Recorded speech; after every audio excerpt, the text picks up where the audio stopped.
Hello students, welcome to the online classes.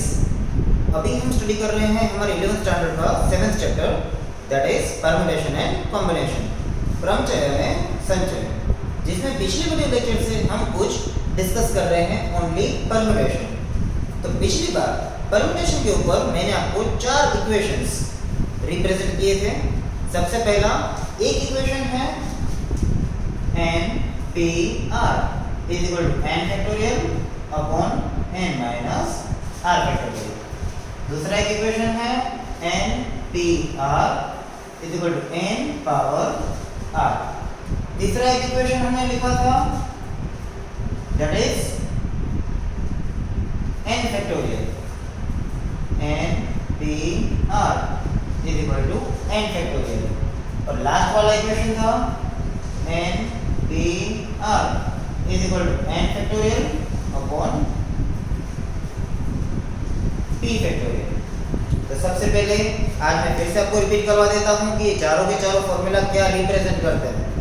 सबसे पहले case number 1, अगर आपको जिस वर्ड का परम्यूटेशन फाइंड करना है उसमें जितने लेटर हैं वो सभी के सभी नहीं। सपोज स्टार्टिंग में आपके पास जो वर्ड है वो 4 लेटर का है, लेकिन जो नया वर्ड आपको बनाना है वो है 3 या 2 लेटर का। तो आपको ये दो फर्स्ट और सेकंड इक्वेशन आप यूज कर सकते हो। उसमें अगर आपको विदाउट रिपीटेशन केस लेना है तो फर्स्ट इक्वेशन, विथ रिपीटेशन लेना है तो सेकंड इक्वेशन। સૌથી પહેલા આપણે શું કરવું છે, પહેલા બે સમીકરણ છે એ શું દર્શાવે છે, તમારી પાસે જે કોઈ શબ્દ આપેલો છે એના મૂળાક્ષરનો ઉપયોગ કરીને નવો શબ્દ બનાવવો હોય કે જેની લંબાઈ તમારા આપેલા શબ્દ કરતાં ઓછી હોય, તો જો મૂળાક્ષરોનો તમારે પુનરાવર્તન કરવું હોય તો બીજું સમીકરણ, અને પુનરાવર્તન વગર ક્રમચયની સંખ્યા શોધવી હોય તો પ્રથમ નંબરના સમીકરણનો ઉપયોગ કરશો। सेकेंड केस, अगर आपके पास कोई वर्ड स्टार्टिंग में जो दिया गया है वो ऐसा वर्ड है जिसके अंदर नंबर ऑफ लेटर्स रिपीट हो रहे हैं, एज एन एग्जांपल रूट। ये एक वर्ड ऐसा है जिसके अंदर ओ 2 बार रिपीट हो रहा है। अगर ऐसा कोई वर्ड है और आपको उसके total number of permutation find करने हैं, equation n factorial upon p factorial, n यानी टोटल नंबर ऑफ लेटर्स के फैक्टोरियल डिवाइडेड बाय जो लेटर जितनी बार रिपीट हो रहा है वो फैक्टोरियल। तो इक्वेशन नंबर 4 यूज होगा। एंड थर्ड इक्वेशन कब यूज होगा कि अगर आपके पास ऐसा ही कोई वर्ड है लेकिन कोई रिपीटेशन अंदर नहीं हो रहा है, as an example CART, cart. तो कार्ट एक ऐसा वर्ड है जिसके अंदर चारों के चारों लेटर अलग अलग है। अगर इसके मुझे total number of permutation find करने हैं तो मैं n factorial direct equation use करूंगा। ठीक है, तो मारे जो कोई एवो शब्द होय કે જેના બધે બધા મૂળાક્ષરો જુદા જુદા હોય અને એના કુલ ક્રમચયોની સંખ્યા શોધવી હોય તો n ફેક્ટોરિયલ।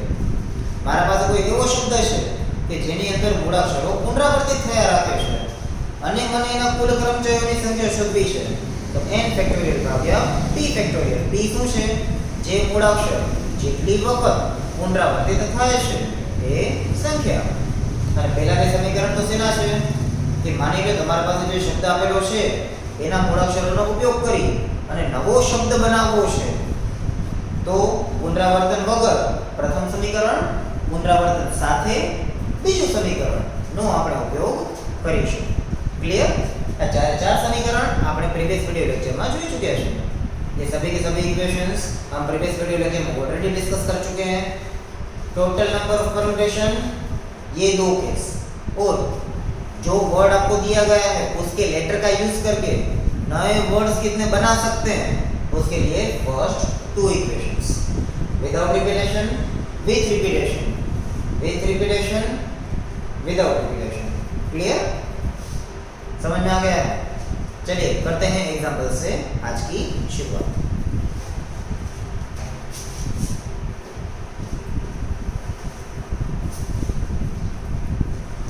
तो आज का हमारा फर्स्ट एग्जांपल है, that is find the number of permutations of the letters of word Allahabad।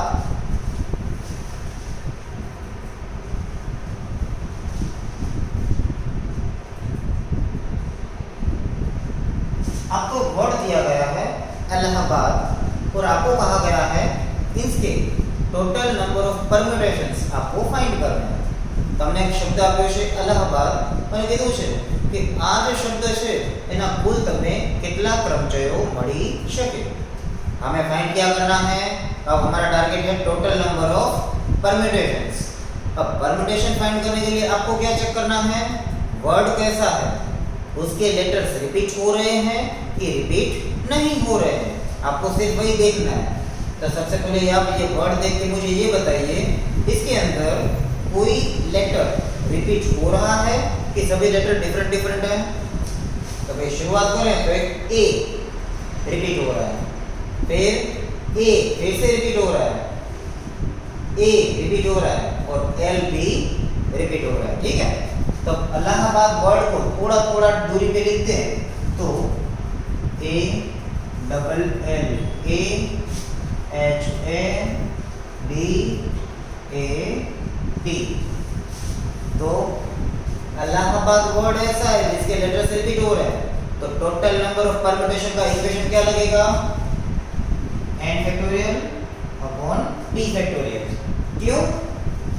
क्योंकि इसके लेटर्स रिपीट हो रहे हैं। હવે કુલ ક્રમચયોની સંખ્યા શોધવા માટે સમીકરણ શું લાગશે? n ફેક્ટોરિયલ ભાગ્યા p ફેક્ટોરિયલ। શું કામ? કેમ કે એના અમુક મૂળાક્ષરો પુનરાવર્તિત થાય છે। ઠીક છે, તો अब n फैक्टोरियल n यानी कि टोटल कितने लेटर्स हैं? 1 2 3 4 5 6 7 8 9 ऊपर 9 फैक्टोरियल डिवाइडेड बाय p। अब मुझे ये बताइए कौन कौन से लेटर्स कितनी बार रिपीट हो रहे हैं? तो सबसे पहले बात करें l। तो l कितनी बार रिपीट हो रहा है? 2 बार।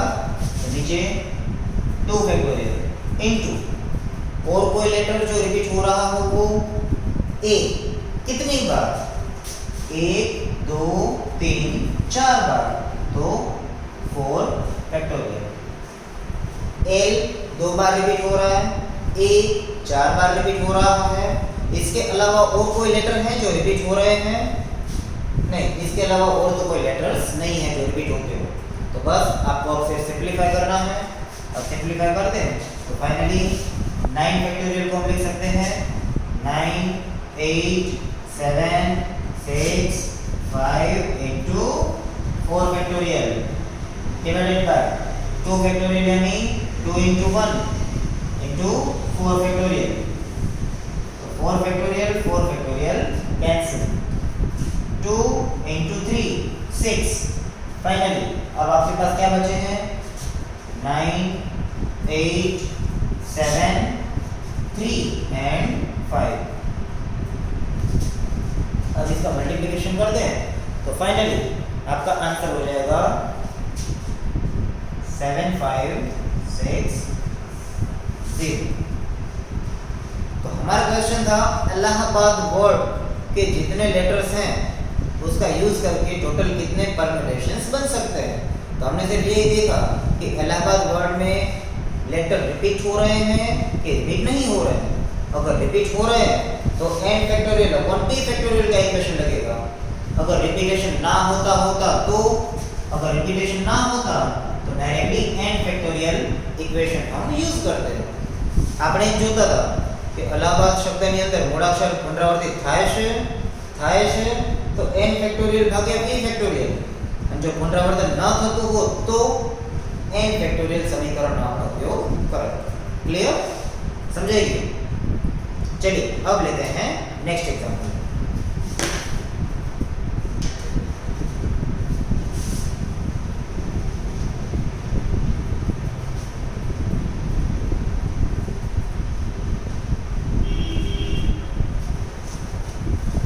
How many 4-digit numbers can be formed by using the digits 1 to 9 if repetition of the digit is not allowed?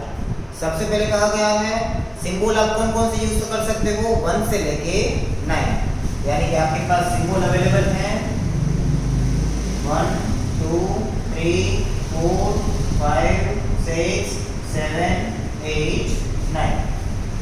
In symbols का यूज करना है और जो आपको नया डिजिट बनाना है वो कितने लेटर्स का होना चाहिए? 4 डिजिट का एक नंबर बनाना है, यानी कि 1 2 3 4। तो 1 से लेके 9 सभी नंबर्स का यूज करना है आपको। 9 में से कोई भी नंबर आप यूज कर सकते हो। और जो नया डिजिट आपको बनाना है वो कितने डिजिट का होना चाहिए? नया नंबर 4 डिजिट का होना चाहिए। तो ऐसे आप कितने डिजिट्स यानी कितने नंबर्स जनरेट कर सकते हो if repetition is not allowed. तो अभी मैंने जो 4 इक्वेशन लिखे थे उसमें से हम कौन सा इक्वेशन यूज करेंगे? આપણે એવું પૂછ્યું છે કે 1 થી કરીને 9 જે ચિહ્ન આપેલા છે એનો ઉપયોગ કરીને 4 આંકડા વાળી કેટલી સંખ્યાઓ બનાવી શકાય? પુનરાવર્તન કરવાનું નથી, પુનરાવર્तन वगर। तो अगर विदाउट रिपीटेशन हमें नया वर्ड बनाना है तो उसका इक्वेशन क्या है? NPR का NPR is equal to n factorial upon n minus r factorial if repetition is not allowed। अब n और r की वैल्यू टोटल हमारे पास सिंबल कितने अवेलेबल है? 1 2 3 4 5 6 7 8 9 यानी कि n की वैल्यू 9। अब जो नया वर्ड या फिर नया नंबर जो आपको जनरेट करना है वो कितने डिजिट का रखना है? 1 2 3 4 यानी r की वैल्यू 4। अब ये n और r दोनों की वैल्यू इस इक्वेशन में अप्लाई कर दीजिए। आपने જે સંખ્યાઓ આપી છે જેનો આપણે ઉપયોગ કરવાનો છે એ કેટલી સંખ્યાઓ આપી છે? 9 n બરાબર 9। હવે નવી જે તમારે સંખ્યા બનાવવાની છે એ કેટલા આંકડાની બનાવવાની છે? તો 3 આંકડાની। તો r સોરી 4 આંકડાની। તો r ની કિંમત 4। હવે n અને r બંનેની કિંમત આપણે સમીકરણમાં મૂકી દઈએ તો npr નું સમીકરણ પુનરાવર્તન વગર માટે આવશે n फैक्टोरियल भागे n माइनस r फैक्टोरियल। अब वैल्यू अंदर अप्लाई करते हैं तो n की value 9 factorial, n minus r 4 minus 9 that is 5 factorial. अब इसको सिंपलीफाई कर दें तो 9 फैक्टोरियल यानी 9 8 7 6 5 factorial divided by again 5 factorial 5 factorial 5 factorial आपको हो गए कैंसिल। तब आपके पास क्या बचा है? 9 8 7 6। तो अब 9 8 7 6 का मल्टीप्लिकेशन करोगे तो आपका आंसर आएगा 3024 3024। क्लियर? આપણે તો પૂછ્યું હતું, આપણે પૂછ્યું ખાલી એટલું જ હતું કે ભાઈ 1 થી કરીને 9 ચિહ્નનો ઉપયોગ કરી નવી 4 આંકડાની पुनरावर्तन वगर कितनी संख्याओं बनावी शकाय? विदाउट रिपीटेशन के लिए इक्वेशन है n factorial upon n minus r। Total number of symbol n। नया वर्ड कितने लेटर्स का बनाना है? 4। n और r की वैल्यू अंदर अप्लाई करोगे तो आपको आपका आंसर मिल जाएगा। क्लियर? ठीक। चलिए लेते हैं और एक नया एग्जांपल।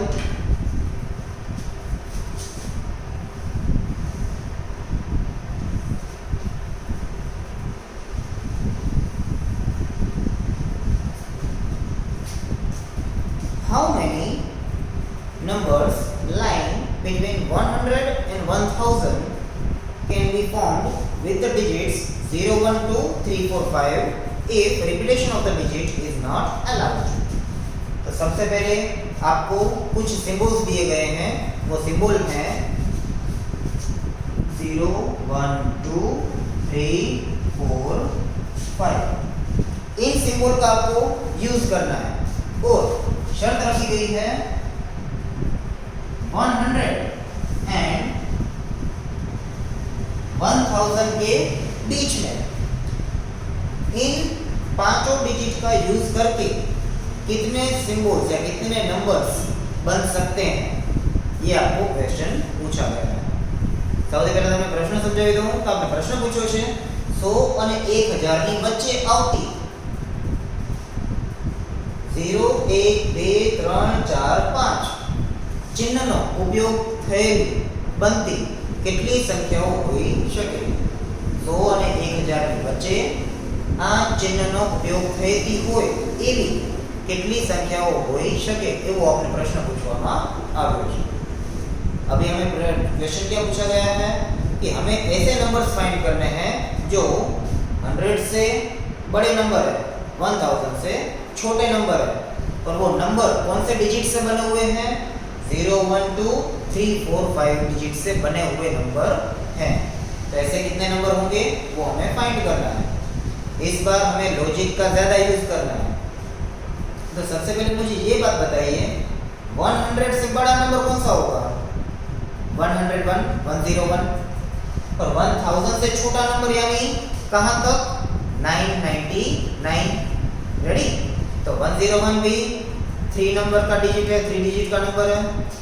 999 भी 3 डिजिट का नंबर है। यानी जो भी नंबर हमें फाइंड करना है वो कितने डिजिट का होगा? 3 डिजिट का होगा। 1 2 एंड 3। एक वस्तु तो नक्की છે, આપણે જે સંખ્યાઓ શોધવાની છે એ 100 થી મોટી છે અને 1000 થી નાની છે। એનો મતલબ કે જે સંખ્યા આપણે શોધવાની છે એ 3 આંકડાની સંખ્યા હોવી જોઈએ। तो हमने 3 बॉक्स बना दिए। अब ये जो 3 बॉक्स हैं उसमें कितने नंबर्स आ सकते हैं? तो टोटल हमारे पास सिंबल कितने अवेलेबल हैं? 0 1 2 3 4 5, यानी total number of symbols available हैं हमारे पास 6, जिसमें से हमें जो नया नंबर बनाना है वो कितने डिजिट का है? 3 डिजिट का। तो उसको हम क्या लिखेंगे? N6P3। क्यों? NPR। N यानी टोटल नंबर ऑफ सिंबल्स कितने अवेलेबल है? तो हमारे पास सिंबल अवेलेबल है 6। R नया कितने डिजिट का वर्ड बनाना है? 3 डिजिट का। P की वैल्यू, R की वैल्यू 3। 6P3।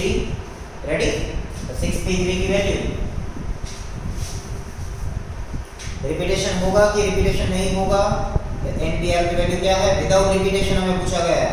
विदाउट रिपीटेशन यानी उसका फॉर्मूला क्या होता है NPR का? NPR is equal to n factorial upon n minus r factorial। तो 6P3 की वैल्यू क्या मिलेगी? 6 factorial upon 6 minus 3, that is 3 factorial। तो 6 factorial यानी 6 5 4 3 factorial upon 3 factorial, यानी कि आपको फाइनली आंसर मिल जाएगा 3 factorial। 3 factorial हो जाएंगे cancel. 6 into 5 30 and 30 into 4 that is 120। तो आपका फाइनल आंसर हो जाएगा 120। क्लियर? लेकिन मैं बोल रहा हूं कि ये आंसर आपका गलत है। क्यों? હું એમ કહું છું કે જવાબ આપણો 120 નહીં આવે। શું કામ? આપણે એ વાત કરી કે 100 થી મોટી અને 1000 થી નાની જેટલી પણ સંખ્યાઓ હશે એ બધી 3 આંકડાની સંખ્યા હશે। તો આપણે એવી રીતે ગણતરી કરીએ છીએ કે 3 આંકડાની સંખ્યા એટલે આ જે 6 ચિહ્ન છે એનામાંથી કોઈ પણ 3 ચિહ્નનો ઉપયોગ કરશું। રેડી? अब मैं ऐसा कह रहा हूं कि ये नंबर हमारा गलत है। क्यों? क्योंकि जो भी हमें 3 डिजिट के नंबर फाइंड करने हैं तो हमने लिखा है 6P3। 6P3 यानी इन 6 सिंबल्स में से कोई भी 3 सिंबल का हमें यूज करना है। तो ऐसा भी तो पॉसिबल हो सकता है कि कुछ नंबर्स ऐसे होंगे जिसमें फर्स्ट डिजिट 0 हो। अब 012 या 043 ये सारे नंबर 3 डिजिट के ही हैं, लेकिन ये डिजिट 100 से बड़े और 1000 से छोटे नहीं है। આ બધી સંખ્યાઓ છે 3 આંકડાની, તો 100 થી મોટી અને 1000 થી નાની નથી। तो अपनी भूल थશે આમાં। तो अब हमें क्या करना पड़ेगा? ऐसे नंबर्स जिसमें फर्स्ट डिजिट 0 आता हो ऐसे नंबर इसमें से हमें माइनस करने पड़ेंगे। वो एक्सेप्शनल केस है हमारा। હવે આ જે સંખ્યાઓ મળી છે એમાંથી આપણે એવી સંખ્યાઓ 3 આંકડાની કે જેમાં પ્રથમ અંક 0 આવતો હોય એવી સંખ્યાઓ આમાંથી આપણે બાદ કરવી પડશે। तो मान लीजिए कि फर्स्ट डिजिट 0 है वो फिक्स हो चुका है। तो अब बाकी के 2 डिजिट कौन कौन से हो सकते हैं? तो भाई टोटल 6 सिंबल, उसमें से एक सिंबल तो आपने यूज कर लिया। तो अब यहाँ पे दो जगह पे कौन कौन से सिंबल यूज हो सकते हैं? 0 के अलावा जितने बचे वो, यानी 5p, और जगह कितनी हमारे पास अवेलेबल है? 2, यानी 6p3 - 5p2। હવે શૂન્યનો તો આપણે ઉપયોગ કરી લીધો અહીંયા. પ્રથમ અંક શૂન્ય હોય એવી સંખ્યાઓ આપણે બાદ કરવી છે. તો 6 અંકમાંથી એક અંક તો તમારો વપરાઈ ગયો. હવે બે અંકમાં તમારી પાસે કેટલા હાજર છે અંક? કુલ 6. પુનરાવર્તન કરવાનું નથી. શૂન્ય તમારો ફિક્સ થઈ ગયો. હવે જે 5 અંક બચ્યા એનો આપણે આ બે જગ્યાએ ઉપયોગ કરી શકીએ. તો કુલ અંક છે 5 અને આપણા પાસે જગ્યા ખાલી છે 2, એટલે 5p2. હવે એની કિંમત આપણે શોધી લઈએ. તો 5p2 and p r के हिसाब से n factorial upon n minus r factorial कर दें तो 5 factorial 5 minus 2 3 factorial minus 5 factorial यानी 5 4 3 factorial upon 3 factorial 3 factorial 3 factorial cancel 5 into 4 20 120 minus 20 यानी फाइनल आंसर आपको मिल जाएगा 100। क्लियर? यानी कि टोटल 100 से बड़ी और 1000 से छोटी 3 डिजिट्स की 0 1 2 3 4 5 सिंबल से बनते हुए कितने नंबर्स मिलेंगे? टोटल हमें 100 नंबर्स मिलेंगे। तो 0 થી કરીને 5 સુધીના અંકોનો ઉપયોગ કરીને 100 થી મોટી 1000 થી નાની 3 અંકની કુલ आपने 100 संख्याओं મળી શકે। આપણે ઉતાવળ કરશો તો ખાલી આટલી જ ગણતરી કરશો। अगर हम जल्दबाजी में हैं तो सिर्फ यही कैलकुलेशन करेंगे, लेकिन हमें ये भी सोचना पड़ेगा कि अगर फर्स्ट डिजिट 0 हो तो वो वाले केसेस तो हमारे लिए काम के नहीं है, तो उसको हमें माइनस करना पड़ेगा, यानी फाइनल आंसर आ जाएगा 100। क्लियर? तो आज के वीडियो लेक्चर में यहाँ तक रखते हैं। नेक्स्ट वीडियो लेक्चर में और भी आगे नए नए कॉम्प्लिकेटेड एग्जाम्पल्स लेंगे। तो आपका काम है ऐसे एग्जाम्पल्स ऐसे जितने भी एग्जाम्पल्स आपकी टेक्स्ट बुक की एक्सरसाइज में दिए गए हैं उसकी घर पे प्रैक्टिस करते रहिए। अगर कोई एग्जाम्पल आपको समझ में नहीं आता है तो आप हमें पूछ सकते हो। ठीक है?